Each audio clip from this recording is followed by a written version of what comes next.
लेकिन वास्तव में परमात्मा का स्वरूप क्या है, जो शास्त्रों के आधार पर निर्णीत हो, उस स्वरूप का ज्ञान होना आवश्यक है। उसे ठीक ठीक जानना आवश्यक है। भगवान को कैसे जाने,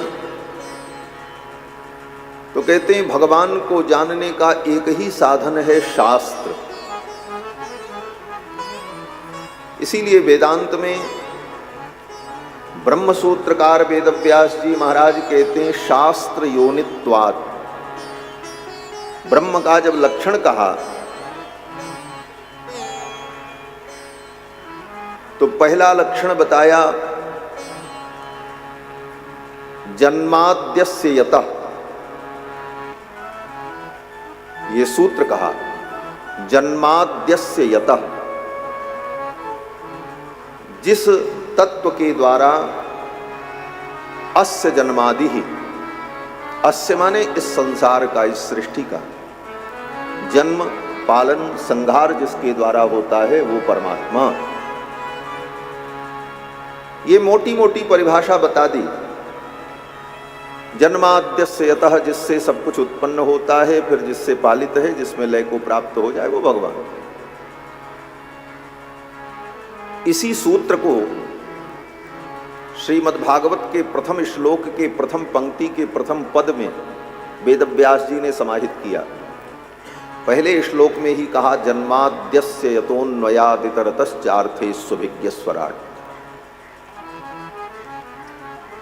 फिर प्रश्न हुआ कि जो परमात्मा संपूर्ण सृष्टि के जन्म पालन और लय का कारण है, उसको कैसे जाना जाए, उस कारण को कैसे ढूंढा जाए। तो वेदव्यास जी ने कहा शास्त्र योनित्वात्।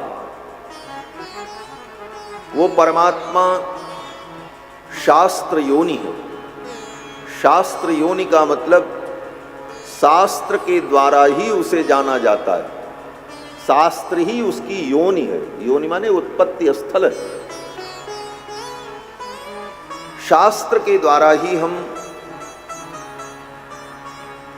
भगवान को, परमात्मा को ठीक ठीक जान पाते हैं। वेदों के द्वारा ही परमात्मा को ठीक ठीक जाना जा सकता है। इसीलिए भगवान का एक नाम है वेद वेद्य। वेद वेद्ये परे पुंसि जाते दशरथात्मजे वेद प्राचेद सादासीत साक्षात रामायणात्मना।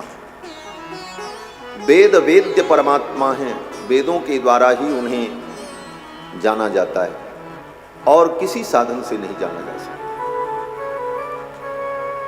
वेदों में अनेक देवी देवताओं का वर्णन है। इंद्र, वरुण, कुबेर, ब्रह्मा, अर्यमा, पूषा, भग, ये सब देवता हैं। इन समस्त देवताओं का वर्णन करते हुए सूक्ष्म रूप से वेदों ने परमात्मा के स्वरूप को स्पष्ट किया है। परमात्मा कौन?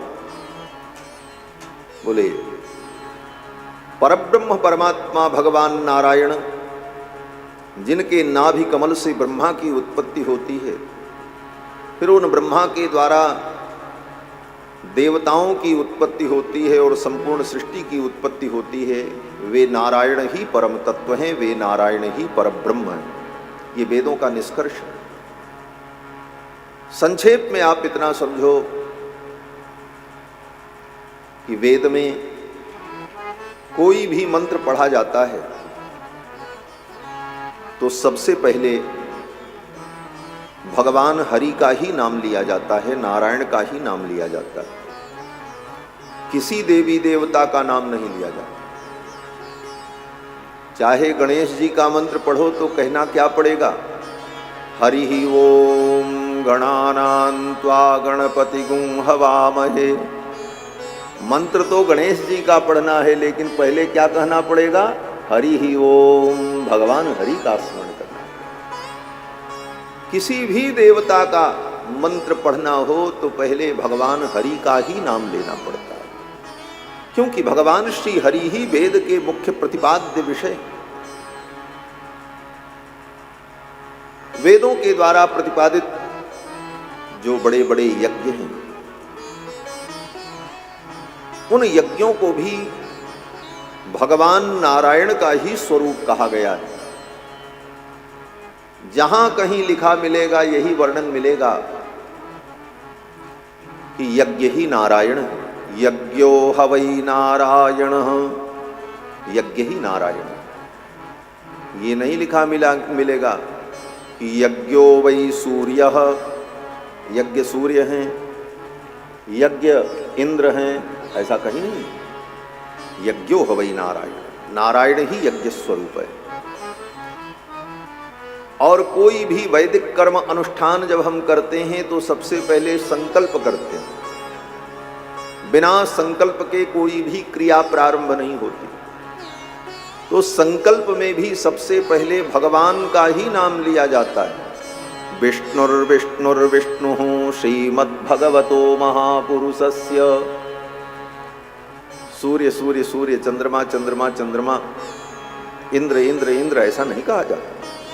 भगवान विष्णु जो व्यापक तत्व हैं,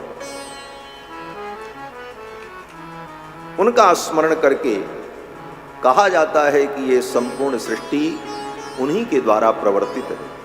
विष्णोर आज्ञया प्रवर्तमानस्य, यह संपूर्ण सृष्टि भगवान विष्णु की आज्ञा से प्रवर्तित है। संकल्प में भी उन्हीं का स्मरण किया जाता है। फिर पूजा करने के लिए जब बैठो, आचमन करो, तो आचमन में भी उन्हीं का नाम लिया जाता है। ओम केशवाय नमः, ओम नारायणाय नमः, ओम माधवाय नमः, ओम गोविंदाय नमः इत्यादि भगवान के नामों को कहकर आचमन करके व्यक्ति शुद्ध होता है। उसके बाद कहते हैं कि अभी भी पूरे शुद्ध नहीं हुए, अब एक काम और करो। बोले क्या? बोले भगवान पुंडरीकाक्ष का स्मरण करो। अपवित्रः पवित्रो वा सर्वावस्थांगतोऽपि वा यः स्मरेत् पुंडरीकाक्षं स बाह्याभ्यंतर शुचिः। व्यक्ति चाहे अपवित्र हो चाहे पवित्र हो, किसी भी अवस्था को प्राप्त किया हो, यह स्मरेत् पुंडरीकाक्षम, जो भगवान पुंडरीकाक्ष का स्मरण करता है, सबाह्याभ्यंतर शुचि ही, वो भीतर और बाहर से पवित्र हो जाए। तो पवित्र करने वाले भी भगवान हैं।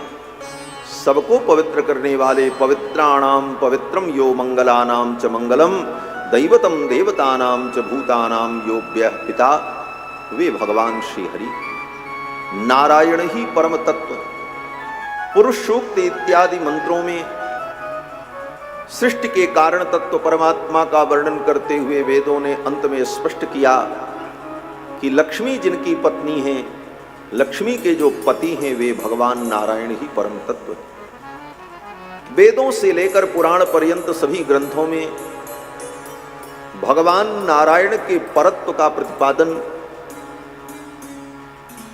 ऋषि मुनियों ने किया है। वेदों के बाद सबसे प्रधान ग्रंथ जो है वो मनुस्मृति है।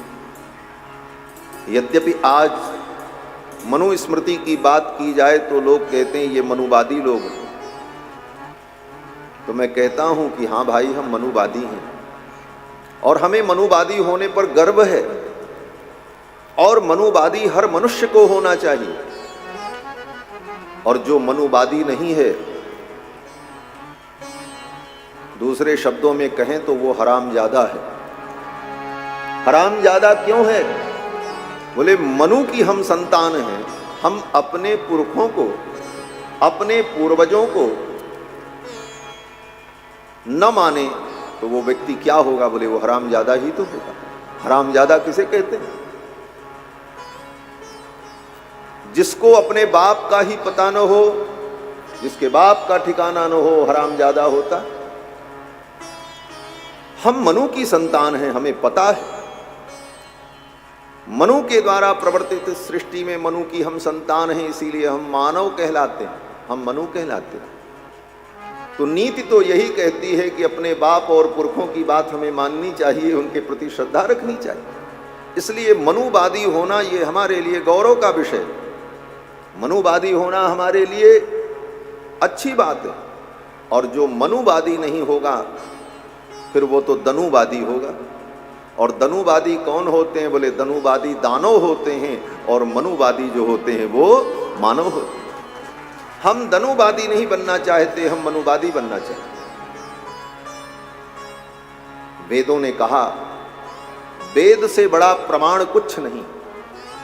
धर्म के विषय में, परमात्मा के विषय में, परलोक के विषय में शब्द ही प्रमाण होता है। चाहे हिंदू हो, चाहे मुसलमान हो, चाहे ईसाई हो, दुनिया के किसी मजहब के लोग हों, मरने के बाद स्वर्ग होता है, नरक होता है, जन्नत होती है, जहन्नुम होता है, किसी ने नहीं देखा है। ना हमने देखा ना आपने देखा। और जो देखा वो बताने के लिए भी नहीं आया कि भाई देख करके आवे और कहे कि हाँ हाँ हमने देखा। तो जिस वस्तु को प्रत्यक्ष इंद्रियों से हमने देखा नहीं और कोई आकर के बताया नहीं, ऐसी स्थिति में उन अलौकिक परोक्ष वस्तुओं का ज्ञान हमें किसके द्वारा हो सकता है? तो आचार्यों ने कहा उन परोक्ष वस्तुओं का ज्ञान शब्द के द्वारा होता है, शब्द ब्रह्म के द्वारा। वेद वो शब्द राशि है जिस शब्द राशि के द्वारा ऐसे अलौकिक इंद्रियातीत विषयों का ज्ञान वेदों के द्वारा हमें प्राप्त होता है। और वेद ही हमारे लिए परम प्रमाण है, क्योंकि वेद अनादि और नित्य है। वेदों के द्वारा ही हमें इन विषयों का ज्ञान होता है। और उसी वेद में वेद भगवान कहते हैं कि यत् मनुरअवदत् तद्भेषजम्, मनु ने जो कहा है वो मनुष्य के लिए औषधि है। मनुस्मृति को हर मानव को पढ़ना चाहिए। कितनी अच्छी अच्छी बातें और ऐसी ऐसी नीतियां और जीवन जीने की जो कला मनु जी ने बताई है वो हर मानव के लिए बहुत महत्वपूर्ण है। वे मनु जी महाराज अपनी मनुस्मृति में सर्वप्रथम यही वर्णन करते हैं कि आपो नार इति प्रोक्त, जल को नार कहा जाता है। और उस नार में जिसका अयन है, निवास है, उसको नारायण कहते हैं। ये व्याख्या की मनु जी ने। आपो नारा इति प्रोक्त आपो वै नरसूनवा। और नर का मतलब जीव, और इन जीवों का जो समूह है उसको कहते हैं नार। अर्थात अनंत अनंत जो जीव हैं उनको कहा जाता है नार। और नारस्य अयनम, अनंत अनंत जीवों का निवास जिन परमात्मा में है उनका नाम नारायण। न रीयते क्षीयते इति नरः, नराणाम समूहः नारः, नारस्य अयनम नारायण। जो अनंत अनंत जीवों के आवास हैं, निवास हैं, आश्रय हैं, वे भगवान नारायण। तो मनु जी महाराज ने भी अपनी मनुस्मृति के प्रारंभ में भगवान नारायण के परत्व का वर्णन किया। अन्य स्मृतिकारों ने भी अपनी अपनी स्मृतियों में भगवान नारायण के परत्व का प्रतिपादन किया। स्मृतियों के बाद इतिहास ग्रंथ आते हैं। इतिहास ग्रंथ में त्रेता युग का इतिहास आदि काव्य रामायण है। और आदि काव्य रामायण में महर्षि वाल्मीकि भी भगवान नारायण के परत्व का वर्णन करते हुए कहते हैं कि जब रावण के आतंक से संपूर्ण धरती त्रस्त हो गई, तीनों लोक रावण के आतंक से आतंकित हो गया, तो देवताओं ने भगवान से प्रार्थना की कि हे प्रभु हमारे दुख को दूर करो। तो देवताओं के दुख को दूर करने के लिए राजा दशरथ के यज्ञ के अवसर पर सारे देवता वहां उपस्थित थे और विषय की चर्चा कर रहे थे, हमारी रक्षा कौन करे। उसी समय राजा दशरथ के यज्ञ मंडप में अव्यक्त रूप से विद्यमान उन देवताओं के मध्य में भगवान नारायण अपने गरुड़ पर बैठ करके प्रकट हो गए। भगवान नारायण पधारे। वैनतेयम समारोह्य पीतवासा जगतपति ही, अपने गरुड़ पर बैठ करके पीतांबर धारण किए हुए जगतपति भगवान आए। शंख चक्र गदा पाणि ही, शंख चक्र गदा पद्म धारण किए हुए। फिर उन देवताओं ने भगवान नारायण से निवेदन किया। भगवान नारायण ने कहा मैं अवतार लेने जा रहा हूं। तो भगवान नारायण ने ही राम रूप में अवतार लेकर इतनी विस्तृत लीला की। तो इतिहास ग्रंथ रामायण में भी भगवान नारायण के परत्व का वर्णन किया। फिर द्वापर युग का सबसे बड़ा इतिहास महाभारत, महाभारत ग्रंथ में भी पग पग पर वेद व्यास जी ने भगवान नारायण के परत्व का वर्णन किया कि भगवान नारायण ही परम तत्व है। और महाभारत ग्रंथ में जो प्राणभूत श्रीमद् भगवत गीता है, देखो महाभारत ग्रंथ में 2 रत्न बड़े विचित्र हैं। महाभारत तो समुद्र है, 1,00,000 श्लोकों में निबद्ध ग्रंथ है। उस महाभारत में 2 रत्न बड़े महत्वपूर्ण हैं। समुद्र में तो बहुत रत्न होते हैं, लेकिन सब रत्न हम लेकर के क्या करेंगे, कहां रखेंगे, कहां उठाएंगे, धरेंगे। लेकिन 2-4 बढ़िया रत्न मिल जाए तो जीवन में सुख शांति समृद्धि आ जाती। कहते महाभारत इतना बड़ा समुद्र है, उस समुद्र से 2 रत्न निकाल लो, बस जीवन तुम्हारा धन्य हो जाए। 2 रत्न क्या है? बोले एक रत्न तो श्रीमद् भगवत गीता है, जिसको भगवान कृष्ण ने गाया, और दूसरा रत्न विष्णु सहस्त्रनाम, जो भीष्म पितामह ने गाया। श्रीमद् भगवत गीता और विष्णु सहस्त्रनाम, ये दोनों महाभारत के अंदर वर्णित हैं, और ये 2 महाभारत के रत्न हैं। एक भगवान के द्वारा गाया गया और एक भगवान के भक्त के द्वारा गाया। गीता भगवान ने सुनाई और विष्णु सहस्त्रनाम भगवान के भक्त भीष्म पितामह ने सुनाया। और ये 2 रत्न जीवन में अगर आप पकड़ लो तो फिर संसार सागर से पार होने में कोई कठिनाई नहीं। भगवान शंकराचार्य कहते हैं, गेयम गीता नाम सहस्रम, अगर गाना है तो गीता को गाओ, और नाम सहस्रम, भगवान के विष्णु सहस्त्र नाम का नित्य पाठ करो। गेयम गीता नाम सहस्रम, ध्येयम श्रीपति रूपम अजस्रम, और श्रीपति भगवान के सुंदर रूप का ध्यान करो। नेयम सज्जन संगे चित्तम, सज्जन महापुरुषों के साथ अपने चित्त को लगाओ, उनके देयम दीन जनाय च वित्तम, अगर आपके पास धन है तो गरीबों को, दीनहीनों को दान करो, उनकी सेवा करो। यही जीवन के कल्याण का मूल मंत्र है। गेयम गीता नाम सहस्त्रम, ध्येयम श्रीपति रूपम अजस्रम, नेयम सज्जन संगे चित्तम, देयम दीन जनाय च वित्तम, भज गोविंदम गोविंदम भज मूढ़मते। ये भगवत पाद आचार्य चरण कहते हैं।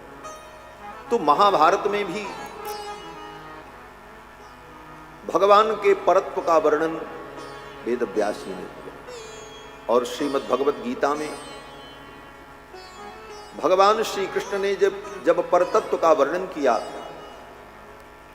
तो भगवान कृष्ण ने एकदम स्पष्ट कर दिया, किसी का भ्रम न रह जाए।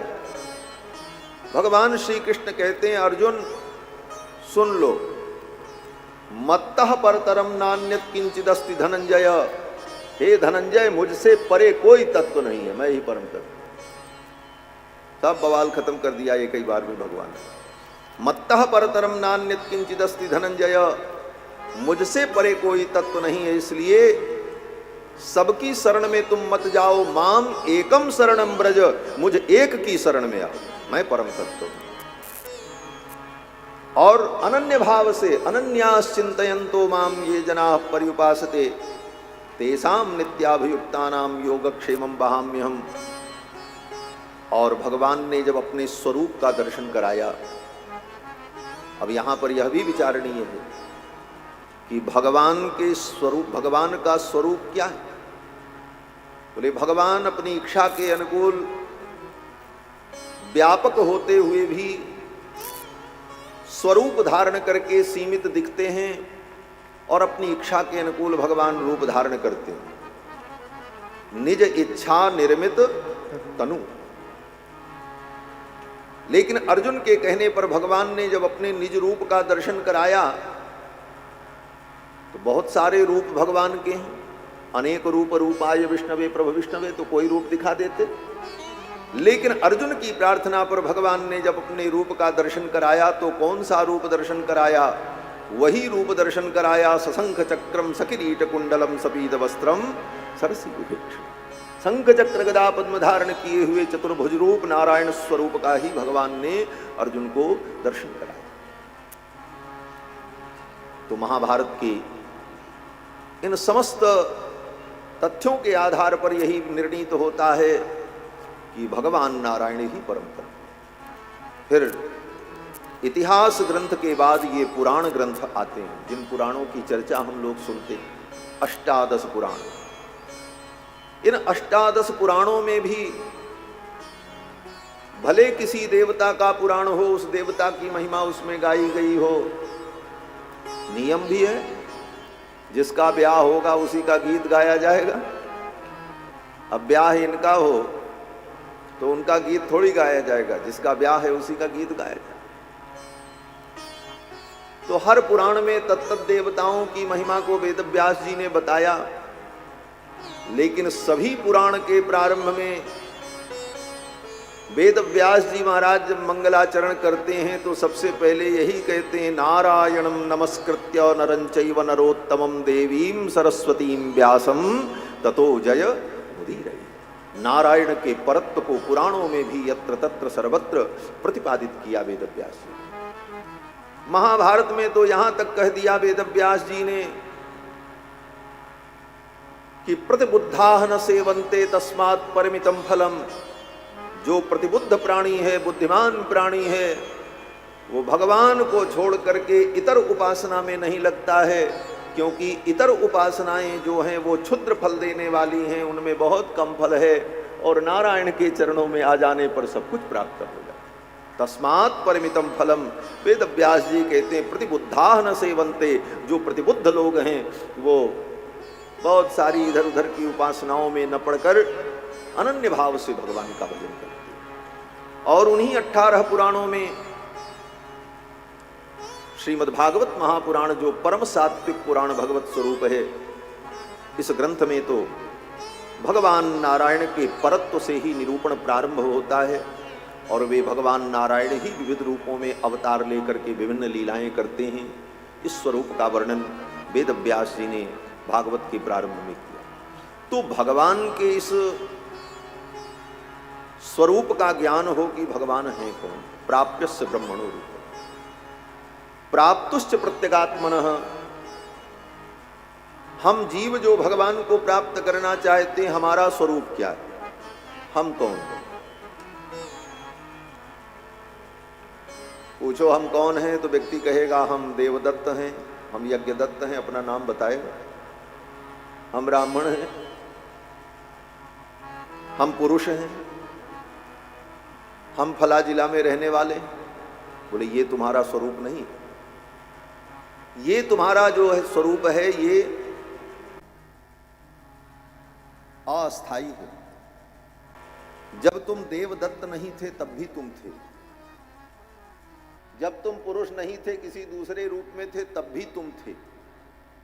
तो ये जो तुम्हारे नाम है, तुम पुरुष हो, तुम देवदत्त हो, तुम अमुक जनपद के निवासी हो, तुम ब्राह्मण हो, ये सब पहचान जो हमारी है ये अल्पकालिक, अस्थाई नहीं। अस्थाई पहचान क्या है? बोले अस्थाई पहचान ये है कि ये जीव परमात्मा का दास है और परमात्मा के अधीन है, ये स्वतंत्र नहीं। हम अपने को स्वतंत्र मान लेते हैं, हम स्वतंत्र, हम जो चाहें वो हो, हमारी जो इच्छा है वो पूर्ण हो।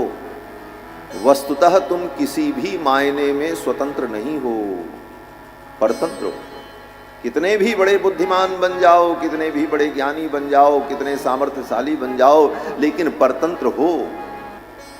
तुम मरने के लिए परतंत्र हो, तुम पैदा होने के लिए परतंत्र हो, तुम अपने शरीर में रह करके तुम परतंत्र हो। शरीर भी तुम्हारे अनुकूल नहीं है। कौन चाहता है कि हम बीमार हों, लेकिन न चाहने पर भी व्यक्ति को बीमार होना पड़ता है। कौन चाहता है हमको नींद ना आए, लेकिन न चाहने पर भी नींद नहीं आती। क्यों? बोले हम परतंत्र हैं, हम स्वतंत्र नहीं। जीव सदा परतंत्र है, अनादिकाल से भगवान के अधीन है। लेकिन इस परतंत्रता को भूल करके जब स्वतंत्रता ढूंढने के लिए निकलता है, वहीं जीव का पतन प्रारंभ हो जाता है। परमात्मा की उस परतंत्रता को, पराधीनता को हम ठीक ठीक समझ लें। गोस्वामी तुलसीदास जी महाराज कहते हैं, स्वतंत्र तो केवल भगवान है, स्वतंत्र केवल भगवान है। और वो भी कैसे स्वतंत्र हैं? भगवान का स्वातंत्र जो है वो निरंकुश है। हम आप भी स्वतंत्र हैं, लेकिन निरंकुश स्वतंत्र नहीं। हमारी स्वतंत्रता पर भी अंकुश है, लेकिन भगवान निरंकुश स्वातंत्र को धारण करने वाले हैं और जीव सदा सर्वदा परतंत्र है। परिबस जीव सुबस भगवंता, परिबस जीव सुबस भगवंता। जीव अनेक एक श्रीकंता, जीव अनेक एक श्रीकंता। परिबस जीव स्वबस भगवंता, परिबस जीव स्वबस भगवंता, स्वबस भगवंता, स्वबस भगवंता। भगवान स्वबस है और जीव परबश है। हम भगवान के अधीन हैं, भगवान के दासभूत हैं। भगवान विभू हैं, हम अणु हैं। भगवान व्यापक हैं, हम सीमित हैं। यद्यपि जीव के ज्ञान की व्यापकता को दार्शनिकों ने, विद्वानों ने वेदांत में स्वीकार किया है, लेकिन स्वरूप से जो जीव है वो अणु है, वो व्यापक नहीं है। उसका ज्ञान व्यापक हो जाता है।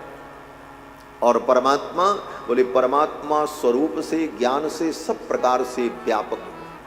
और जो व्यापक होगा वही परमात्मा होगा, यह भी लक्षण है। जो व्यापक हो वो परमात्मा। तो विष्णु का अर्थ यही होता है। सबसे प्रधान भगवान का नाम विष्णु नाम क्यों माना जाता है? यद्यपि सहस्र नाम में भगवान के सभी नाम आए, नारायण नाम भी आया, राम नाम भी आया, रामो विरामो बिरजो, नारायण नाम भी आया, लेकिन उसका नाम नारायण सहस्र नाम नहीं रखा, विष्णु सहस्र। कारण बोले विष्णु का मतलब होता है व्यापक। व्यापनोतीत विष्णु। विष्णु कौन है? बोले जो सबके अंदर घुसे हुए, जड़ चेतन समस्त तत्वों में जो व्याप्त होता है उसी को विष्णु कहा जाता है। और ऐसे भगवान जो विष्णु हैं, परम तत्व हैं, उनकी उपासना करने वाला जो जीव है वही वैष्णव कहलाता है। चाहे वो राम जी की उपासना करे वो भी वैष्णव कहलाता है, कृष्ण की उपासना करे वो भी वैष्णव कहलाता है, कि भगवान विष्णु ही रामकृष्ण रूप में प्रकट होकर लीला करते हैं और ये विष्णु व्यापक तत्व है। तो कहने का तात्पर्य कि उन भगवान के हम दास हैं, ये हमारा स्वरूप है। और हम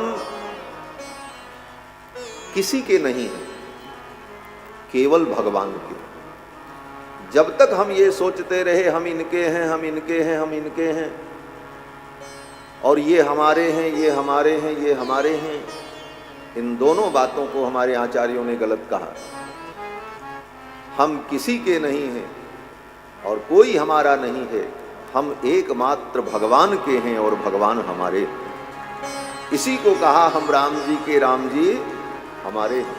हम राम जी के राम जी हमारे हैं, हम राम जी के राम जी हमारे हैं, हम राम जी के राम जी हमारे हैं, हम राम जी के राम जी हमारे हैं, हम राम जी के राम जी हमारे हैं, हम राम जी के राम जी हमारे हैं, हम राम जी के राम जी हमारे हैं, हम राम जी के राम जी हमारे हैं, हम राम जी के राम जी हमारे हैं, हम राम जी के राम जी हमारे हैं। मेरे नैनों के तारे हैं, मेरे नैनों के तारे हैं, मेरे नैनों के तारे हैं, मेरे नैनों के तारे हैं, सारे जग के उजियारे हैं, सारे जग के उजियारे हैं। हम राम जी के राम जी हमारे हैं, हम राम जी के राम जी हमारे हैं। मेरे तो प्राण आधारे हैं, मेरे तो प्राण आधारे हैं, मेरे तो प्राण आधारे हैं, मेरे तो प्राण आधारे हैं। भक्तन के रखवारे हैं, हम भक्तन के रखवारे हैं। हम राम जी के राम जी हमारे हैं, हम राम जी के राम जी हमारे हैं। गणिका और तीर्थ उधारे हैं, गणिकार तीर्थ उधारे हैं, गणिका और तीर्थ उधारे हैं, गणिकार तीर्थ उधारे हैं। हम खड़े इन्हीं के द्वारे हैं, हम पड़े इन्हीं के द्वारे हैं। हम राम जी के राम जी हमारे हैं, हम राम जी के राम जी हमारे हैं। हम राम जी के राम जी हमारे हैं, हम राम जी के राम जी हमारे हैं। शरणागत आस निवारे हैं, शरणागत आस निवारे हैं, शरणागत आस निवारे हैं, शरणागत आस निवारे हैं। राम जी के राम जी हमारे हैं, हम राम जी के राम जी हमारे हैं। हम राम जी के राम जी हमारे हैं, हम राम जी के राम जी हमारे हैं। हम राम जी के राम जी हमारे हैं, हम राम जी के राम जी हमारे हैं। हम राम जी के राम जी हमारे हैं। ये पंक्ति खूब आपने सुनी और लोग गाते हैं, सुनते हैं, सुनाते हैं, लेकिन आज आपको इसकी सच्चाई बताएं। इस पंक्ति की रचना करने वाले हमारे पूज्य स्वामी जी महाराज श्री अयोध्यानाथ मंदिर के स्वामी श्री गोपालाचार्य जी। लोगों ने इसको खूब बजाया, लेकिन इन पंक्तियों की रचना करने वाले हमारे पूज्य स्वामी जी महाराज। हम लोग बचपन में जब बैठते थे तो कुछ पूछें कि भगवान की भक्ति कैसे की जाती थी, स्वामी जी यही कहते थे, बस इतना ही तो करना है, हम राम जी के राम जी हमारे। हम भगवान के हैं, भगवान हमारे हैं, यह भावना हमारी दृढ़ हो, यही हमारा स्वरूप है। हम किसी के नहीं, हम न किसी के अंश हैं न हम किसी के अधीन हैं, हम एकमात्र भगवान के अंश हैं और भगवान के अधीन हैं और उन्हीं के लिए। यह निष्ठा जो है यही हमारा स्वरूप है। तो परमात्मा का स्वरूप और आत्म स्वरूप माने अपना स्वरूप, दो बातें। अब तीसरी बात यह है प्राप्त्युपायम।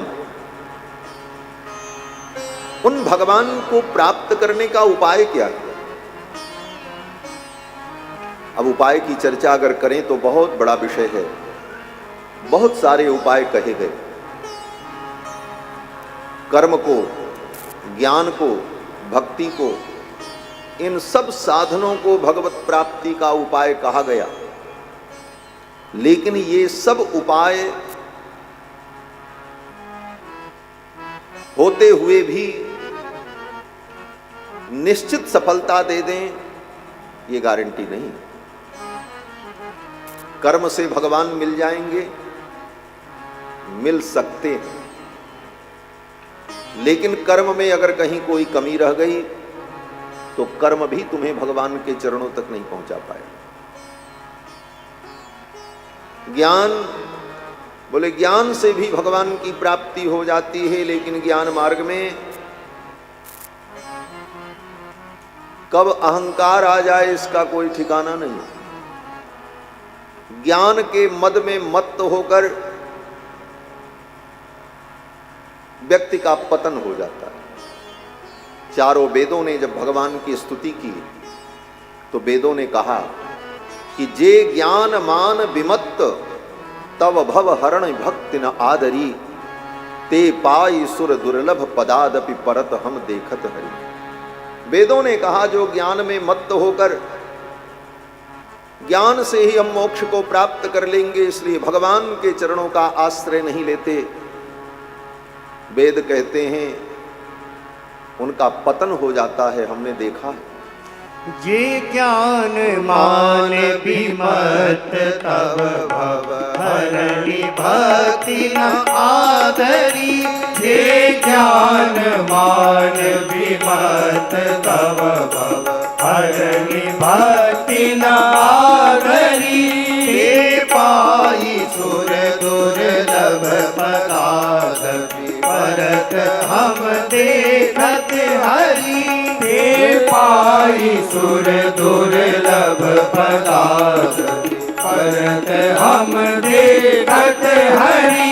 हे मान मान विमत तब भव हरणी भक्ति न आदरी। हे ज्ञान मान, हे ज्ञान मान, हे ज्ञान मान। बहुत ज्ञान हो जाने पर भी अगर भगवान के चरणों का आश्रय नहीं है तो वह ज्ञान कल्याण का कारण नहीं बनता। महाभारत में एक कथा है, कौशिक नाम के एक ब्राह्मण थे, चारों वेद के विद्वान परम ज्ञानी थे। चारों वेदों का तत्व ज्ञान उन्होंने अनुभव किया और तपस्या भी जीवन में थी, बड़ा तेज था। बैठे थे वृक्ष के नीचे, तत्व चिंतन कर रहे थे। एक चिड़िया ऊपर से आई, उसने बीट कर दिया। चिड़िया की बीट जब ऊपर गिरी तो क्रोध आ गया और आंख उठा करके देखा वो चिड़िया भस्म हो गई। क्रोध किया मन में,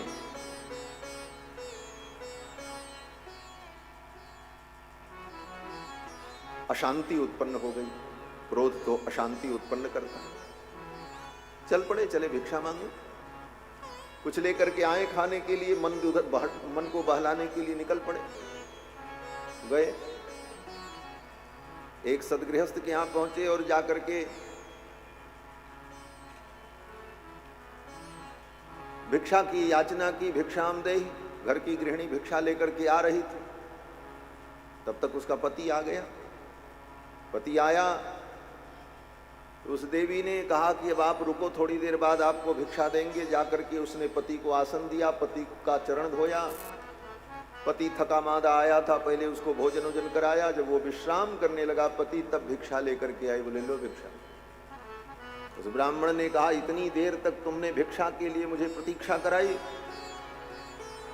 पहले ही कह देती। उस गृहिणी ने कहा हम तो भिक्षा लेकर के आ रहे थे, लेकिन उसी समय मेरे पति आ गए और मेरे लिए पति की सेवा ही सबसे बड़ा धर्म है। उस धर्म को मैं कैसे छोड़ सकती थी, तो मैं तो सेवा में चली गई, लो भिक्षा लो। वो ब्राह्मण बड़े ज्ञानी थे, बड़े दुखी हुए, बोले इतना ही करना था तो इतना देर क्यों रोका, मेरा समय क्यों बर्बाद किया। तुम्हें एक विद्वान, एक विप्र ब्राह्मण की महिमा और महत्ता का ज्ञान नहीं है। उस स्त्री ने कहा अब इतनी बहस करने का समय नहीं है मेरे पास, मुझे अपने पति की सेवा के लिए जाना है। ज्यादा तुमको जानकारी करनी है तो जाओ, हमारे ऊपर क्रोध मत करो। मैं वो जंगल की चिड़िया नहीं हूं कि तुम अपनी दृष्टि से मुझे भस्म कर दो। अब तो बाबा जी की बुद्धि चकराई, ये स्त्री कैसे जान गई, ये तो घर में रहती, ये घटना तो जंगल में हुई। बोले वो जंगल की मैं चिड़िया नहीं हूं कि तुम मुझे भस्म कर दोगे। और रही बात ज्ञान की, तो जाओ, मिथिला नगरी में धर्मव्याध नाम का एक कसाई है, उसका नाम है धर्मव्याध। वो कसाई मांस बेचता है, जाओ जाकर के उसके पास थोड़ा सत्संग कर लो तो तुम्हारी बुद्धि शुद्ध हो जाए।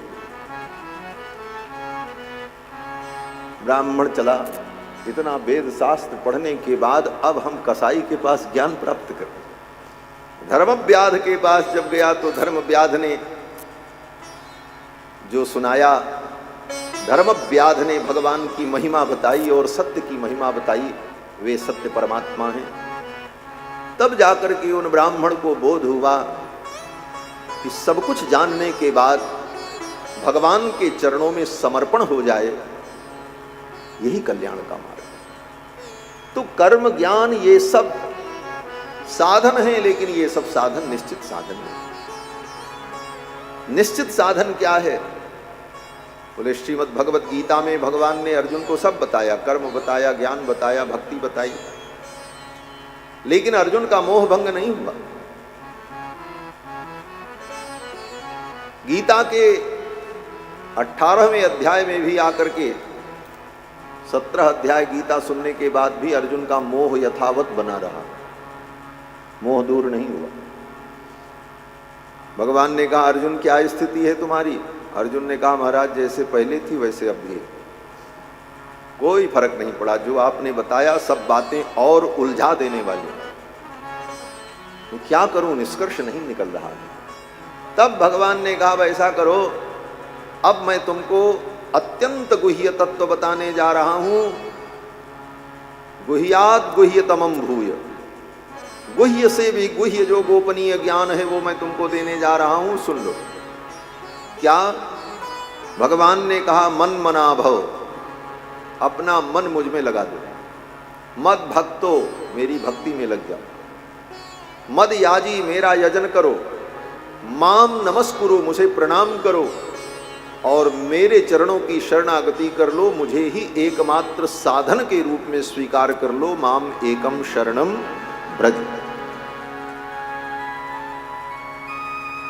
यहीं पर अर्जुन का मोह नष्ट हो गया। अर्जुन ने कहा ये बात तो समझ में आ गई, अब सब कुछ आपके ऊपर छोड़ करके मैं निश्चिंत हो जाऊं। भगवान ने कहा अर्जुन तुम सब कुछ मेरे ऊपर छोड़ दो। साधन भी मैं हूं, साध्य भी मैं हूं, सहायक भी मैं हूं और प्राप्तव्य भी मैं ही। प्राप्ति भी मेरी ही करनी है, उस प्राप्ति में सहायता भी मैं ही करूंगा, साधन भी मैं ही बनूंगा और साधन के द्वारा मुझे प्राप्त करोगे, मैं ही प्राप्त हो जाऊंगा। साधन साध्य राम पद नेहू, साधन और साध्य दोनों भगवान बन जाएं, यही गीता का अंतिम लक्ष्य है। मामेकम शरणम ब्रज। तो ये भगवत प्राप्ति का उपाय।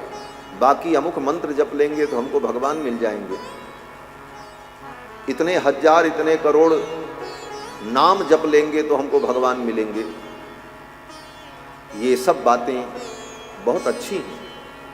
भगवान का नाम भी लेना चाहिए, मंत्र भी जपना चाहिए, लेकिन भगवान का नाम जपते हुए, भगवान का मंत्र जपते हुए व्रत उपासना तीर्थ ये सब कुछ करना चाहिए। और ये सब करते हुए भी इन सब को भगवत प्राप्ति का साधन नहीं मानना चाहिए। साधन तो भगवान ही है, भगवान ही साधन है। इन साधनों से भगवान नहीं मिलते। साधन और साध्य में जहां भेद होता है वहां साधन साध्य से भिन्न होकर साधन से निम्न, वो साध्य से निम्न कोटि का हो जाता है। इसलिए भगवान ही साधन है, भगवान ही साध्य है। यह सिद्धांत, ये कहते हैं साधन का स्वरूप। और भगवान की प्राप्ति का फल क्या है, इस पर विचार करना चाहिए। भगवान को हम क्यों प्राप्त करें, भगवत प्राप्ति का फल क्या है। यहां पर भी लोगों का अज्ञान बना रहता है। भगवान की प्राप्ति तो दूर छोड़ो, भगवान के माध्यम से संसार की प्राप्ति हो, इसी में 90% लोग लगे हैं। भजन कर रहे हैं, तीर्थ में जा रहे हैं, उनको ये उद्देश्य नहीं भगवान मिले। उनका उद्देश्य ये है कि भगवान की भक्ति करते रहें, उनकी पूजा करते रहें, तो हमारा संसार का सब काम चलता है। भगवान को तो चाहते ही नहीं। हाँ, तो ये साधन जो भगवान को प्राप्त करने के लिए है, तो भगवान को हम क्यों प्राप्त करें। भगवत प्राप्ति का स्वरूप क्या है। भगवान हमारे दुख को दूर कर दें इसलिए, भगवान हमें समस्त सुख दे दें इसलिए, यहां तक कि भगवान हमको संसार बंधन से मुक्त करके मोक्ष प्रदान कर दें इसलिए। कहते हैं ये सब फल नहीं है, इसको फल नहीं माना हमारे आचार्य। हमारे आचार्य कहते हैं भगवत प्राप्ति का फल है कि भगवान की प्रसन्नता, भगवान की प्रसन्नता के लिए ही हमारा सारा प्रयत्न हो। हम जो कुछ करते हैं उन प्रयत्नों से एक उद्देश्य की सिद्धि हो कि भगवान का मुखोल्लास हो, भगवान प्रसन्न हो, और भगवान के प्रसन्न होने पर जीव को सब कुछ स्वतः प्राप्त हो जाता है। और आज तक हम भगवान से दूर रहे, इसका कारण क्या था। हमने अपने स्वरूप को नहीं समझा, भगवान के स्वरूप को नहीं समझा, साधन के ठीक ठीक स्वरूप को नहीं समझा, और अगर समझा तो फल के स्वरूप को नहीं समझा। फल क्या हमने माना, बोले संसार की क्षुद्र वस्तुएं मिल जाएं, इसी को हम प्राप्त करने के चक्कर में जन्म जन्म से पड़े रह गए। तो इन 5 अर्थों को ठीक ठीक व्यक्ति जीवन में समझ ले। भगवान का स्वरूप, अपना स्वरूप, भगवत प्राप्ति के साधन का स्वरूप, भगवत प्राप्ति के फल का स्वरूप, और भगवत प्राप्ति में बाधा क्या है, किस कारण से आज तक हम भगवान के चरणों में नहीं पहुंच पाए, इसका स्वरूप। इन्हीं 5 अर्थों को समस्त शास्त्रों में महर्षियों ने, ऋषियों ने, वेद व्यास जी ने, सुखदेव जी ने, वाल्मीकि ने, सभी लोगों ने इन्हीं विषयों को अनेक प्रकार से समझाया है, और इन्हीं 5 अर्थों को भागवत में भी समझाया गया। राजा परीक्षित ने जब पूछा, अतः पृच्छामि संसिद्धिम योगिनाम परमं गुरुम, हे योगियों के परम गुरु, अब मैं आपसे पूछता हूँ, पुरुषस्य यत्कार्यं म्रियमाणस्य सर्वथा, एक म्रियमाण पुरुष को क्या करना चाहिए। तो सुखदेव जी ने यही उत्तर दिया, राजन तुम भगवान के चरित्र को सुनो, भगवान की लीलाओं को सुनो, और तुम्हारा मन भगवान में लगा रहे। अपने मन को भगवान में लगाना यही कल्याण का मूल है। सुखदेव जी ने कहा, इदम भागवतम नाम पुराणम ब्रह्म संमितम, यह पुराण जो ब्रह्म संमितम, ब्रह्म माने वेद, और संमितम माने उसके समान, वेद के समान जो है भागवत पुराण, ब्रह्म संमितम। दूसरा अर्थ, ब्रह्म माने भगवान श्री कृष्ण, और तत्संमितम, भगवान कृष्ण के समान है, अर्थात ये भागवत ही कृष्ण है, ये भागवत ही भगवान है।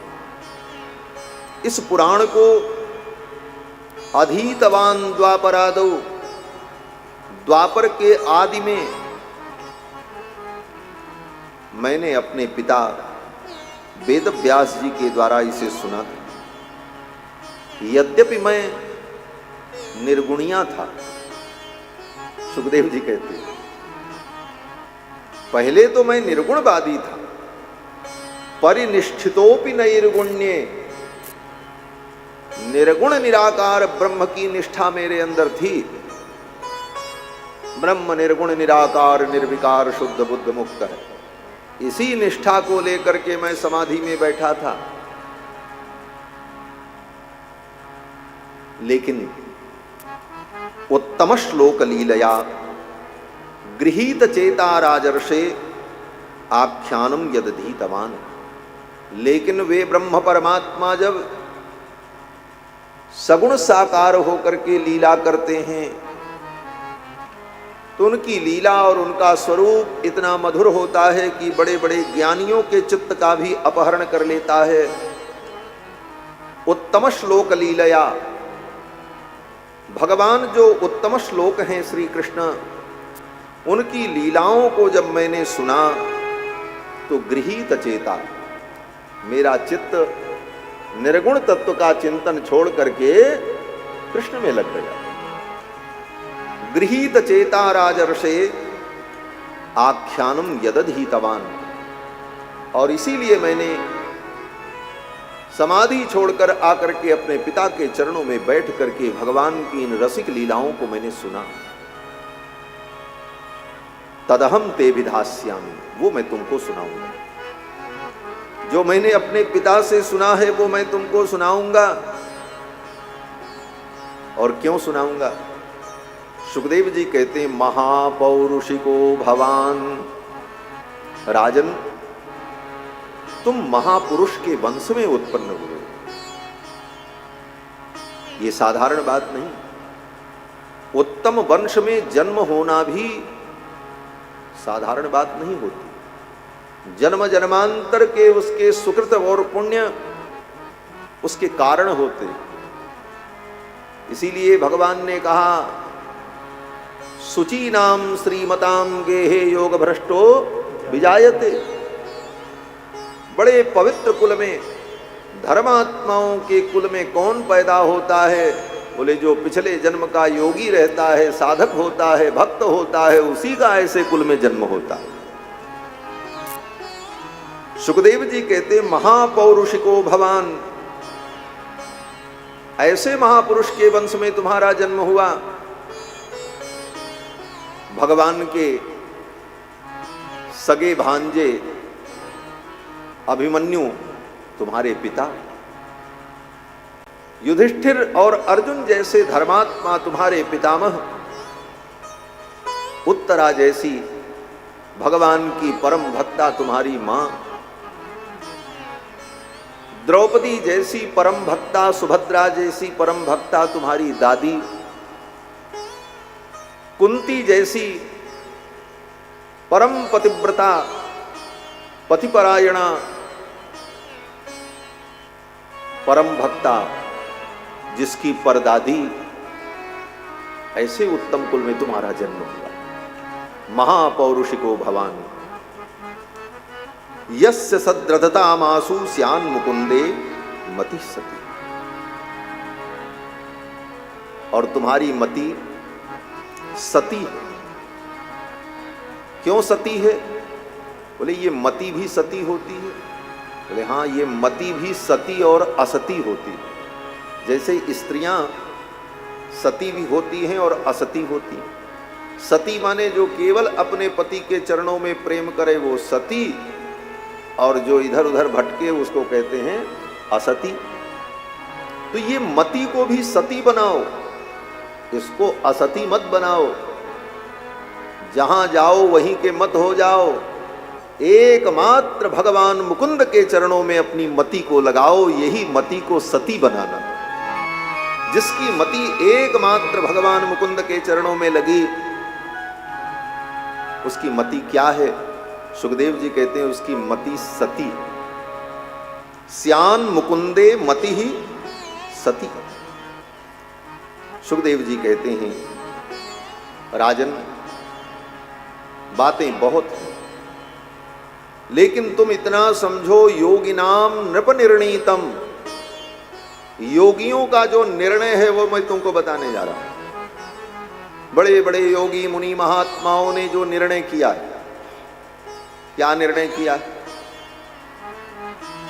बोले जो करने से कल्याण हो वो निर्णय बताओ।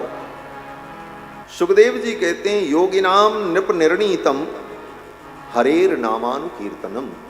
बस सभी योगियों ने, ज्ञानियों ने, मुनियों ने ये निर्णय किया है कि हरेर नामानुकीर्तनम, भगवान हरि के नाम का कीर्तन और उनका स्मरण, उनकी चर्चा, उनकी कथा का विचार चिंतन, यही जीव के कल्याण का सबसे बड़ा उपाय है। बस योगी नाम नृप निर्णीतम, ये योगियों का निर्णय है। और हे राजन, तुम चिंता मत करो, तुम्हारे पास 7 दिन का समय है। मैं तुम्हें भगवान की कथा सुनाऊंगा, तुम्हारा मन भगवान में लगेगा और भगवान का चिंतन करते करते इस दुनिया से जाओगे, भगवान को प्राप्त हो जाओगे। तुम्हारे पास 7 दिन का समय। एक खट्वांग नाम के राजा थे, रघुवंश में उत्पन्न हुए थे, बड़े धर्मात्मा थे। देवताओं से उन्होंने पूछा कि हमारी आयु कितनी बची है। देवताओं ने कहा आपकी आयु 1 मुहूर्त बची है, बस 1 मुहूर्त के बाद आप मर जाओगे। 1 मुहूर्त माने 48 मिनट बस। किसी को पता चल जाए कि 48 मिनट बाद मरना है तो 48 मिनट में क्या क्या करेगा? कुछ कर पाएगा? सोचने का मौका नहीं मिलेगा। 48 मिनट में मरना है, वो पहले ही मर जाएगा। हमारे भैया कह रहे हैं कि वो पहले ही मर जाएगा, सच में पहले ही वो मर जाएगा, डर के मारे मर जाएगा। लेकिन महाराज खट्वांग बड़े बुद्धिमान थे। उस 48 मिनट में उन्होंने अपना कल्याण कर लिया। और हम 100 वर्ष की आयु जी लेते हैं, फिर भी अपने कल्याण को समझ नहीं पाते। 48 मिनट में उन्होंने क्या कल्याण कर लिया? सुखदेव जी कहते हैं मुहूर्तात सर्वमुत्सृज्य गतवान अभयम हरिम। 1 मुहूर्त में उन्होंने सब कुछ छोड़ दिया और बैठ गए आसन लगाकर। भगवान हरि का स्मरण करने लगे, भगवान हरि का चिंतन करने लगे और शरीर छोड़ करके भगवान हरि को प्राप्त हो। बस इतना ही किया। क्या किया? बोले मुहूर्तात सर्वमुत्सृज्य, 1 मुहूर्त में सब कुछ छोड़ दिया। कैसे छोड़ दिया? एक सामान्य अधिकारी अपना पद छोड़ता है तो दूसरे को चार्ज देता है, सब हिसाब किताब समझाता है, तब जाकर के उसे फुर्सत मिलती है। और इतने बड़े चक्रवर्ती सम्राट थे, सारी व्यवस्था को सौंपने में और उससे मुक्त होने में कितना समय लगेगा, लेकिन नहीं, मुहूर्तात सर्वमुत्सृज्य, 1 मुहूर्त में सब छोड़ दिया। कैसे छोड़ दिया? बोले मन से छोड़ दिया। मन से ही छोड़ना, मन से ही संसार को हम छोड़ें, ऐसे छोड़ना नहीं। ऐसे तो संसार रहेगा, बना रहेगा, बिना संसार की दुनिया चलेगी ही नहीं। हमारे आपके जीवन में भी भोजन चाहिए, वस्त्र चाहिए, घर चाहिए, मकान चाहिए, लेकिन मन से इसे छोड़ करके रखो, आसक्ति कहीं न हो। महाराज खट्वांग ने 1 मुहूर्त में सब आसक्तियों का त्याग कर दिया और भगवान का स्मरण करते हुए परम पद को प्राप्त हो गए। इसलिए हे राजन, तुम समस्त आसक्तियों को छोड़कर भगवान के चरणों में मन को लगाओ। और ये कहते हुए सुखदेव जी ने राजा परीक्षित को भगवान के सूक्ष्म रूप का वर्णन करके सुनाया। पहले स्थूल रूप का वर्णन किया, फिर सूक्ष्म रूप का वर्णन किया। स्थूल रूप का वर्णन करते हुए सुखदेव जी ने कहा, राजन ये जो कुछ तुम देख रहे हो सब भगवान है, पहले ये समझ लो। ये आकाश पाताल धरती पानी पहाड़ पर्वत ये सब भगवान का रूप है। सर्वम विष्णुमयम जगत, ये सारा संसार विष्णुमय। क्यों विष्णुमय है? बोले सबके अंदर विष्णु घुसे हुए, व्यापक है। विष्णु का मतलब ही होता है व्यापक। इसलिए ये सारा संसार ही परमात्मा का शरीर है। जगत सर्वम शरीरम ते स्थैर्यम ते वसुधातलम। श्रीमद् वाल्मीकि रामायण में ब्रह्मा जी ने जब भगवान की स्तुति की तो ब्रह्मा जी ने यही कहा, जगत सर्वम शरीरम ते, ये सारा संसार आपका शरीर है। जैसे शरीर के अंदर आत्मा होती है उसी तरह सारे संसार के अंदर आप व्याप्त हैं, क्योंकि आप विष्णु हैं, इसलिए ये सारा संसार आपका शरीर है। तो इस सारे संसार को भगवान के रूप में हम देखें। सिय राम मैं सब जग जानी, करहु प्रणाम जोरी जुग पानी। और यहां पर भगवान की विभूति का वर्णन करते हुए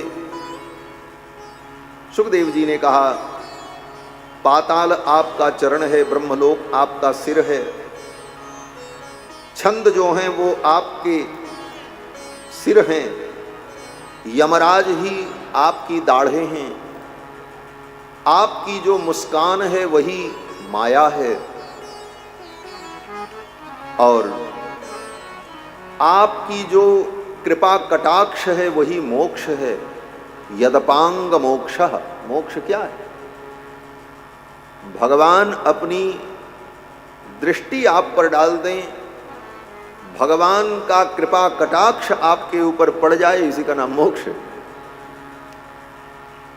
सुखदेव जी कहते हैं, राजन धर्मस्तनो, ये धर्म ही भगवान का वक्षस्थल है, अधर्म जो है वो भगवान की पीठ है। ब्रह्मा भगवान के जनन स्थान हैं और मित्रा वरुण जो देवता हैं ये भगवान के वृषण हैं। कुक्षिस समुद्राः, ये समुद्र भगवान की कुक्षी है, कोख है। गिरयोस्ति संघाः, ये बड़े बड़े पर्वत जो हैं ये परमात्मा के विराट रूप की हड्डियां हैं उनके शरीर की। इस तरह संपूर्ण संसार को भगवत रूप में वर्णन करके सुनाया।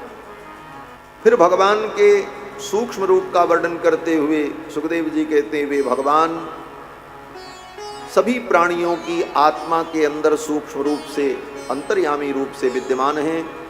योगी भगवान के उन्हीं रूपों का ध्यान करते हैं।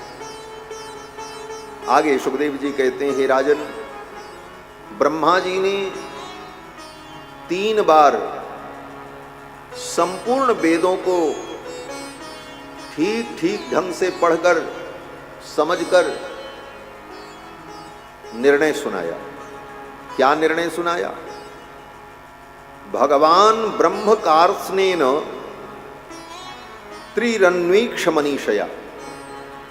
ब्रह्मा जी ने 3 बार चारों वेदों का आलोडन करके आद्योपांत चारों वेदों के रहस्य को समझकर तद्ध्यवस्यत, ब्रह्मा ने एक निर्णय किया, एक विचार पर पहुंचे।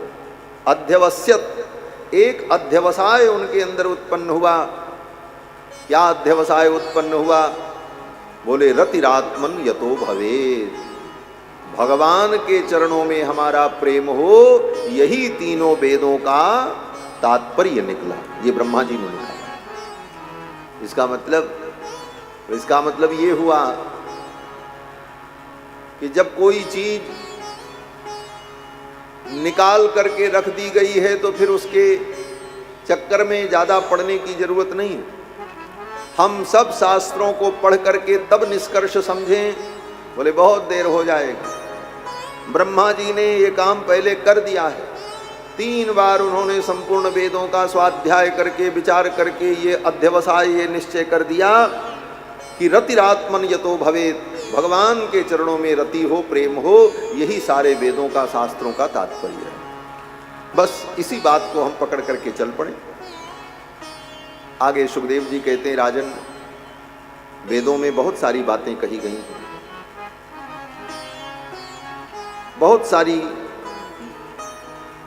बातें हैं और उन ग्रंथों के आधार पर लोग भिन्न भिन्न देवताओं की भिन्न भिन्न कामना से उपासना भी करते रहते हैं। उन फलश्रुतियों को पढ़कर, अर्थवाद को पढ़कर, उसी अर्थवाद के कारण तत्त कर्मों में तत्त देवताओं की उपासना में प्रवृत्त हो जाते हैं। शास्त्रों में लिखा है, धन चाहिए तो माया देवी की उपासना करो, पुत्र चाहिए तो प्रजापति की उपासना करो, धन चाहिए तो कुबेर की उपासना करो। और इन उपासनाओं की महिमा को सुनकर लोग उन उपासनाओं में, पूजा पाठ में, अनुष्ठान में लगकर उन वस्तुओं की कामना करते। लेकिन हे राजन,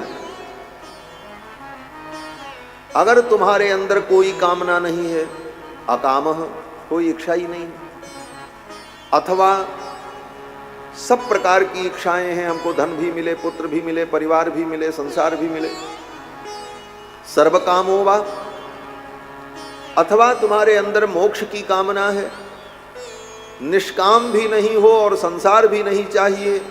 बोले तो क्या कामना है? बोले मोक्ष मिले, हम संसार के बंधन से मुक्त हो जाएं। तो एक काम करो, चाहे तुम अकाम हो, चाहे निष्काम हो, और चाहे मोक्ष काम हो, एक रास्ता पकड़ लो। क्या रास्ता? बोले तीव्रेण भक्ति योगेन यजेत पुरुषम परम। तीव्र भक्ति योग के द्वारा भगवान परम पुरुष की आराधना करो, भगवान की भक्ति में लग जाओ। क्यों? बोले भगवान की भक्ति से जीव की सारी कामनाएं भी पूरी हो जाती हैं, फिर वो धीरे धीरे निष्काम बन जाता है और अंत में उसे मोक्ष की प्राप्ति हो जाती है। उदाहरण, बोले विभीषण जी का उदाहरण देख लो। विभीषण जी के अंदर पहले कामना थी। क्या कामना? बोले राम जी की शरण में हम चले जाएं तो हमको लंका का राज्य मिल जाएगा। जैसे राम जी ने बाली को मारकर सुग्रीव को राजा बना दिया, उसी तरह रावण का वध कर देंगे और हमें लंका का राज्य मिल जाएगा। इस कामना से विभीषण जी आए, और जब आए तो आते ही राम जी ने उनका राज्य तिलक कर दिया। समुद्र जल मंगा करके लक्ष्मण जी से कहा, इनका राज्याभिषेक करो, लंका का राजा घोषित कर दिया। और फिर भगवान ने विभीषण को निष्काम बना दिया, कामना पूरी कर दी और फिर निष्काम बना दिया। विभीषण के हृदय में जो कामना आगे कोई उत्पन्न हो, उन कामनाओं को भगवान ने समाप्त कर दिया। और मोक्ष के लिए भगवान ने आश्वासन दे दिया। विभीषण जी ने चरणों में प्रणाम किया, कहा महाराज मैं आपकी शरण में आया हूं। भगवान ने कहा कोई इच्छा हो तो बताओ। तो विभीषण जी ने हाथ जोड़ लिया और कहा, उर कछु प्रथम वासना रही, तब पद प्रीति सरित सो बही। पहले वासना थी, लेकिन आपके चरणों की प्रीति सरिता में वो वासनाएं बह गई। अब कोई कामना नहीं। तो भगवान ने कहा ठीक है, जाओ कल्प भर राज्य करो, करहु कल्प भरी राज तुम, मम सुमिरेउ मन माही, पुनि मम धाम पाइयो जहां संत सब जाए। कल्प भर राज्य करना, सुख भोगना, फिर मेरे धाम को चले आना जहां सभी संत जाते। तो विभीषण जी की कामना भी पूरी हो गई, निष्काम भी हो गए और मोक्ष की प्राप्ति का आश्वासन भी मिला। यही भगवत भक्ति की विशेषता है। भगवान के चरणों पे आने पर कामनाएं भी पूरी हो जाती हैं और फिर जीव एक दिन निष्काम बन जाता है और उसे संसार के बंधन से मुक्ति की भी प्राप्ति हो जाती है। वो स्वामी तुलसीदास जी महाराज कहते हैं, तुलसी सो सब भांति परम सुख, जो चाहसी मन मेरो, तो भज राम काम सब पूरण करहि कृपा निधि तेरे। तुलसी सो सब भांति परम सुख, तुलसी सो सब भांति परम सुख, जो चाहसी मन मेरो हो, जो चाहसी मन मेरो। तो भज राम काम सब पूरण, तो भज राम काम सब पूरण, करहि कृपा निधि तेरो हो, करहि कृपा निधि तेरो। ऐसो को उतारे जग माही, ऐसो को उतारे जग माही। बिनु सेवा जो द्रवे दीन पर, बिनु सेवा जो द्रवे दीन पर, राम सरिस को नाही हो, राम सरिस को नाही। ऐसो उतारे जग माही, ऐसो उतारे जग माही, उतारे जग, उतारे जग माही। तुलसी सो सब भांति परम सुख, जो चाहस मन मेरो, तो भज राम काम सब पूर्ण करहि कृपा निधि। भगवत भक्ति की महिमा सुखदेव जी ने बताई। आगे सुखदेव जी कहते हैं, राजन मैं तुमको एक आख्यान सुनाता हूं। एक बार नारद जी घूमते घूमते ब्रह्मलोक पहुंचे। नारद जी ने देखा ब्रह्मा जी अपने कमलासन पर बैठकर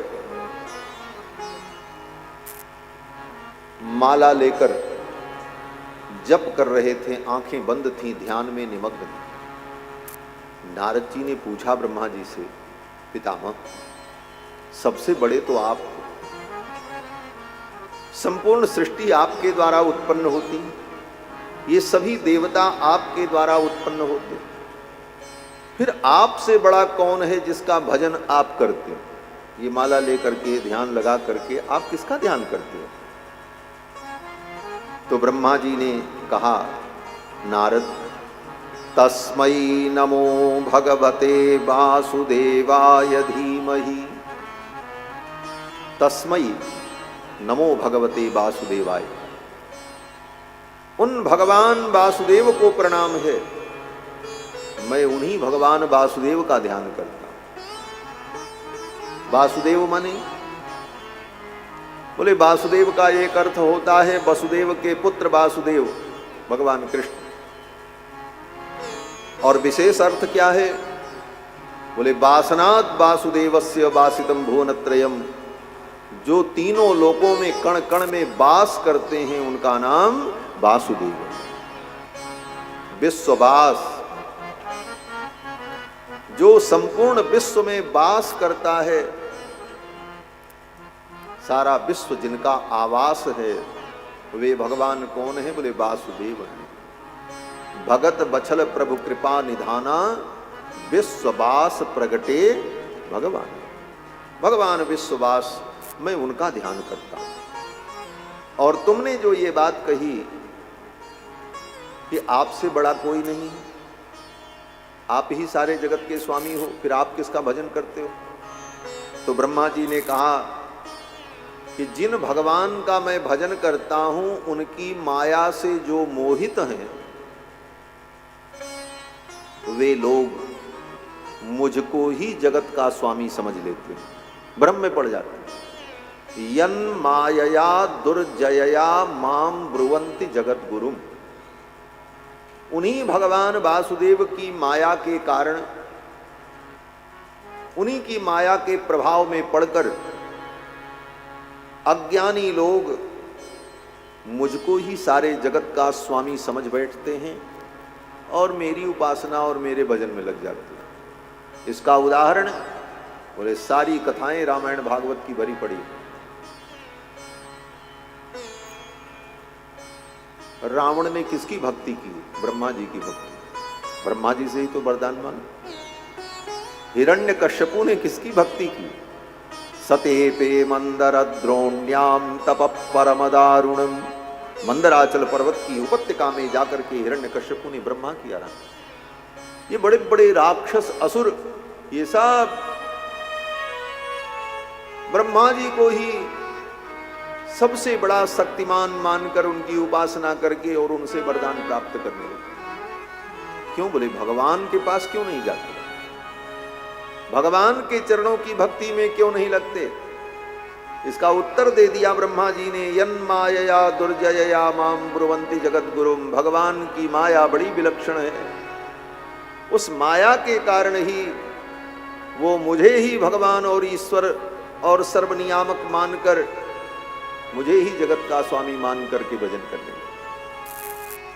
लेकिन मैं जिनका भजन करता हूं वे भगवान नारायण, नारायण परम ज्ञानम नारायण परागति है। वे नारायण ही परम ज्ञान हैं और वही परम गति। और वही भगवान नारायण समय समय पर विविध अवतार लेकर के अनेक प्रकार की लीलाएं करते। ब्रह्मा जी ने नारद जी को भगवान के 24 अवतार का संक्षिप्त वर्णन करके सुनाया। और फिर नारद जी ने कहा, ओ ब्रह्मा जी ने कहा कि वे भगवान ही 24 अवतार ग्रहण करके राम कृष्ण नरसिंहादि रूप में प्रकट होकर समय समय पर दुष्टों का संहार करते हैं और लीला करते हैं। सृष्टि के प्रारंभ में जब मेरी उत्पत्ति हुई तो मैंने भी उन्हीं की उपासना की। ये सृष्टि उन्हीं भगवान नारायण के नाभि कमल से होती है। भगवान नारायण के नाभि कमल से ब्रह्मा जी प्रकट हुए। सुखदेव जी कहते हैं, राजन, भगवान ने विचार किया कि मैं एक हूं बहुत हो जाऊं। सृष्टि की उत्पत्ति का मूल कारण यही है, बहुभवन। इसको वेदांत में कहा जाता है बहुभवन संकल्प। बहुभवन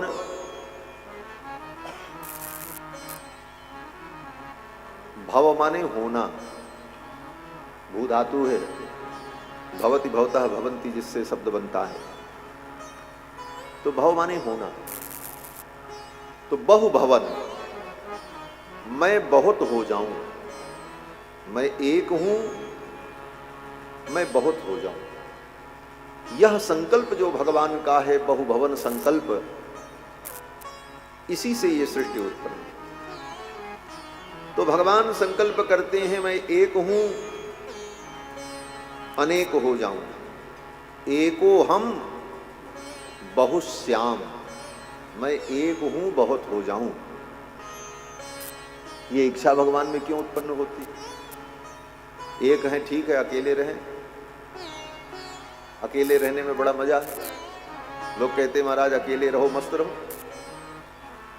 बोले कहते तो हैं लेकिन अकेले रहने में वास्तव में मजा नहीं है। क्यों? बोले एकाकी न रमते। अकेले व्यक्ति क्या रमण करे? न कोई बात करने वाला, न कोई बोलने वाला, न सुनने वाला, न तुमको देखने वाला, न तुम किसी को देखो। ऐसा एकाकी व्यक्ति क्या आनंद अनुभव करे? भगवान को भी ये समस्या आई। भगवान ने विचार किया मैं अकेले कैसे रमण करूं। एकाकी न रमते, अकेले रमण नहीं होता। तब भगवान ने कहा, और भगवान के अतिरिक्त कुछ और है नहीं। तब भगवान कहते अब हम ही अनेक रूपों में हो जाऊं और अनेक रूपों में होकर के मैं अपने ही रूपों के साथ रमण करूं। इसीलिए भगवान का नाम है आत्मा राम। आत्मा राम पूर्ण काम परम निष्काम। भगवान आत्मा राम क्यों है? आत्मा राम का मतलब जो अपनी ही आत्मा के साथ रमण करता हो उसको कहते हैं आत्मा राम।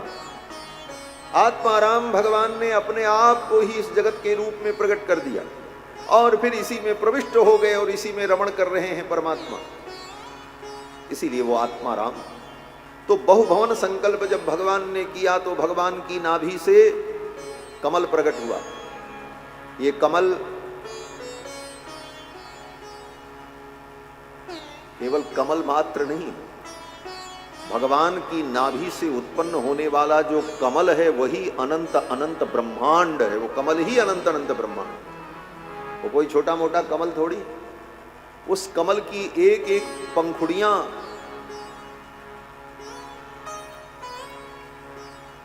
अयुत अयुत योजन विस्तीर्ण, और उस कमल की एक एक पंखुड़ियों में कितने कितने लोक विद्यमान हैं। जिस कमल पर ब्रह्मा जी विराजते हैं उस कमल की एक एक पंखुड़ियों में कितने कितने लोक, अतल वितल सुतल तलातल रसातल पाताल स्वरलोक भूलोक महलोक जनलोक तपलोक सत्यलोक, ये सब ऐसे ऐसे अनंत अनंत लोक अनंत अनंत ब्रह्मांड वो सब ब्रह्मा के उस कमल में ही विद्यमान है। ये संपूर्ण सृष्टि उसी में है, उससे बाहर कुछ नहीं। भगवान की नाभि से ये संपूर्ण सृष्टि प्रकट हुई। ब्रह्मा जी महाराज उस कमल पर बैठे थे। ब्रह्मा जी ने चारों तरफ देखा, कहीं कुछ समझ में नहीं आया। शून्य आकाश दिखाई पड़ा। उसी समय आकाश में दो अक्षर सुनाई पड़े, त और प। दोनों के मिलाने पर एक शब्द बन गया तप। त और प, तप। ब्रह्मा जी समझ गए मुझे तप करना चाहिए। फिर ब्रह्मा जी ने अपने उसी कमल पर बैठे बैठे 10,000 दिव्य वर्षों तक तप किया। दिव्यम सहस्राब्दम अमोघ दर्शनो जितानिलात्मा विजितो भयेन्द्रियः अतप्य तस्माखिल लोकतापनम तपस्तपीयां तपतां समाहितः।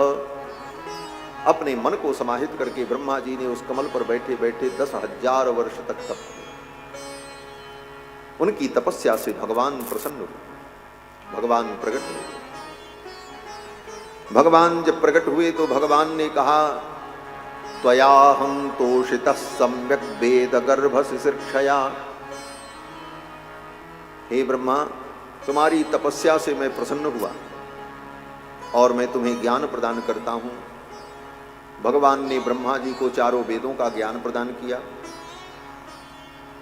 ये चारों वेद क्या है? बोले सृष्टि, ये जो भगवान का बहुत बड़ा प्रोजेक्ट है, इसकी फाइल जो है वो वेद, यही समझो। कैसे सृष्टि बनानी है, सृष्टि में क्या क्या बनाना है, कैसे कैसे बनाना है और उनका नाम क्या होगा, ये सब वेदों में पहले से विद्यमान है। ब्रह्मा जी सृष्टि करने के लिए स्वतंत्र नहीं है। पहले से जो सब कुछ निर्धारित है वेदों में, उसी के अनुसार ब्रह्मा को सृष्टि करनी पड़ती है। इसीलिए मंत्र में प्रतिदिन हम लोग प्रार्थना करते हैं। क्या प्रार्थना करते हैं?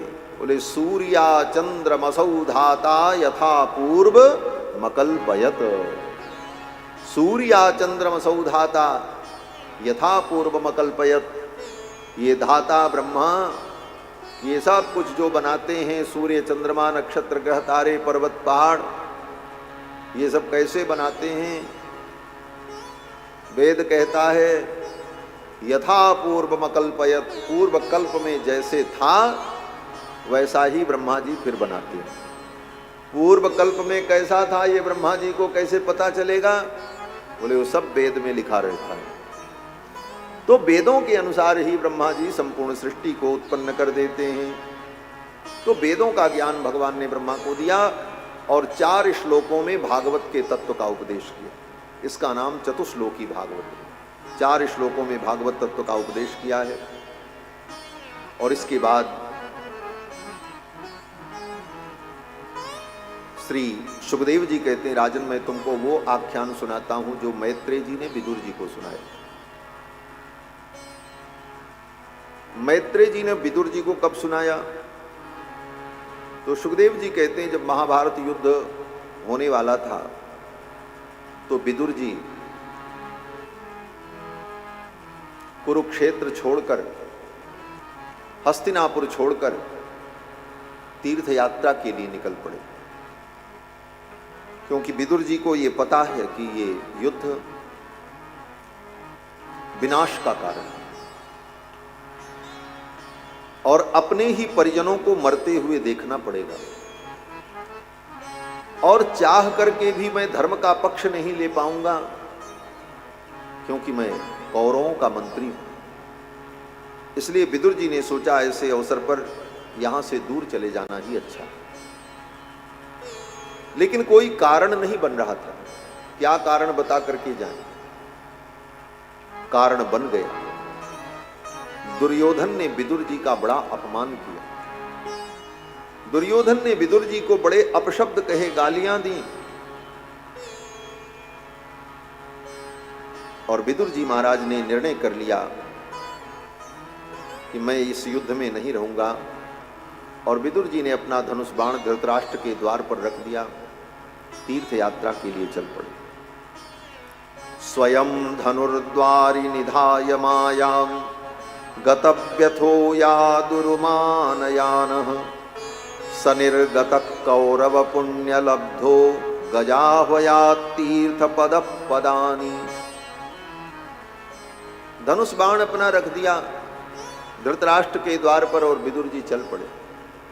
अपना घर छोड़ करके गए, कुछ लेकर के नहीं गए। क्या लेकर के गए? सुखदेव जी कहते हैं, राजन, सब कुछ छोड़ करके गए विदुर जी। अपना धनुष बाण, घर, समृद्धि से युक्त अपना घर, संपत्ति, सब कुछ छोड़ करके गए, लेकिन एक चीज लेकर के गए। क्या लेकर के गए? बोले सनिर्गत कौरव पुण्य लब्धो। मानो कौरवों का पुण्य लेकर के विदुर जी चले। विदुर जी कौन हैं? बोले कौरवों का जो पुण्य था वह मूर्तिमान होकर के मानो विदुर जी के रूप में, और जब तक विदुर जी थे तब तक कौरवों का अमंगल नहीं हुआ। जब तक विदुर थे तब तक कौरवों का अनिष्ट नहीं हुआ, और विदुर जी जब चले गए तो कौरवों का विनाश प्रारंभ हुआ। कोई धर्मात्मा, कोई भागवत, कोई भगवान का भक्त अगर तुम्हारे घर में है तो समझो तुम्हारा पुण्य, उस पुण्य के कारण तुम सुरक्षित हो, और जिस दिन वो चला जाएगा तुम्हारा पुण्य चला जाएगा। जब तक विभीषण जी महाराज लंका में थे तब तक रावण का अमंगल नहीं हुआ, लेकिन जिस दिन विभीषण जी लंका छोड़ करके चले उसी दिन रावण की आयु और लंका के लोगों की आयु समाप्त हो गई। गोस्वामी तुलसीदास जी महाराज कहते हैं, अस कही चला विभीषण जबहि, तो आयुहीन भये सब तबहि। अस कही चला विभीषण जबहि, अस कही चला विभीषण जबहि, आयुहीन भये सब तबहि, आयुहीन भये सब तबहि। अस कही चला विभीषण जबहि, अस कही चला विभीषण जबहि। विदुर जी महाराज हस्तिनापुर छोड़ करके चल पड़े, और भगवान का स्मरण करते हुए अनेकानेक नगरों में होते हुए इत्थम ब्रजन भा